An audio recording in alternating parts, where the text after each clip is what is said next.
بسم اللہ الرحمن الرحیم الحمد للہ رب العالمین والصلاة والسلام علی سید المرسلین۔ زنیرہ خاتون صاحبہ کہتی ہیں کہ ہمیں یہ تو معلوم ہے کہ گھر کے اندر اور باہر کن جگہوں پر اجازت لینی چاہیے، لیکن کیا آپ کی جانب سے مجھے اس کی تفصیلات مل سکتی ہیں؟ تو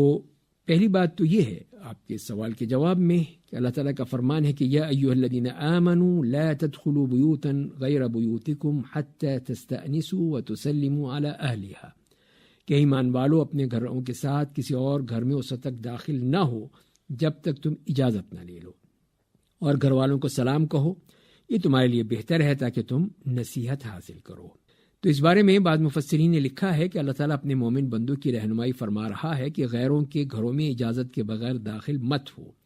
کیونکہ بغیر اجازت داخل ہونے میں کئی خرابیاں ہیں، جن میں سے کچھ تو نبی کریم صلی اللہ علیہ وسلم نے بیان فرمائی ہیں۔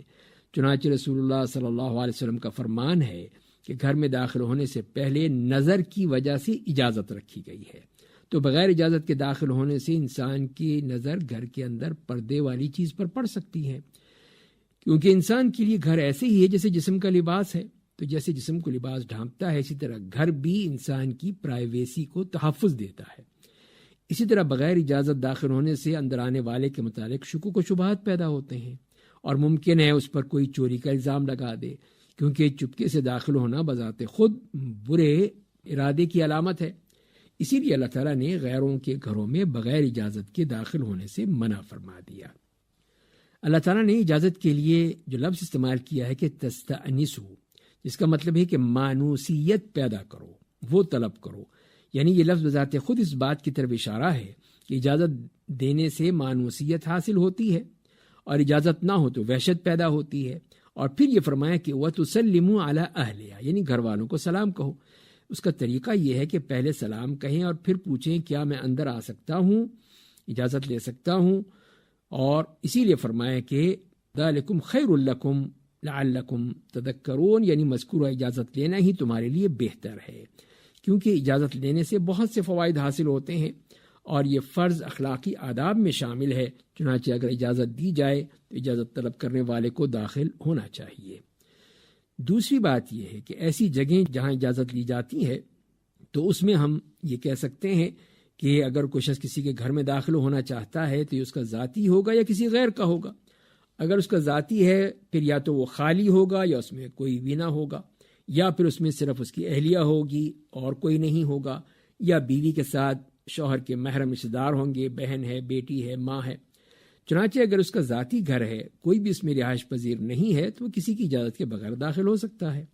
کیونکہ اجازت دینے کا حق یہ خود اپنے پاس رکھتا ہے۔ چنانچہ کوئی شخص اپنے آپ سے اجازت لے تو یہ ایک بیکار سی بات ہے جس کا حکم شریعت میں نہیں دیا گیا ہے،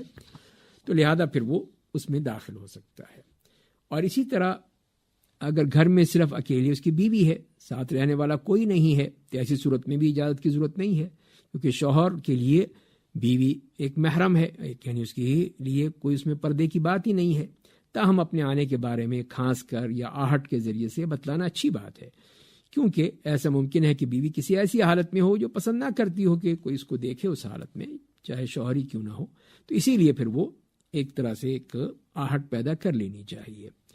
اور اگر گھر میں اس کا کوئی محرم رشتہ دار ہے، ماں ہے، بہن ہے،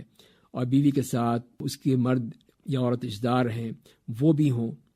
تو بغیر اجازت گھر میں داخل ہونا جائز نہیں ہے۔ تاہم کچھ صورتوں کے لیے مزید تفصیل ہے، اور اگر گھر کسی اور کا ہے تو کوئی اس میں داخل ہونا چاہتا ہے تو اس پر اجازت لینا ضروری ہے۔ اجازت لیے بغیر گھر میں داخل ہونا اس کے لیے جائز نہیں ہے، چاہے گھر کا دروازہ کھلا ہو یا بند ہو۔ اور عمومی طور پر جو بعض صورتیں ایسی ہیں جس میں اجازت کی فرضیت سے مستثنیٰ قرار دیا جا سکتا ہے،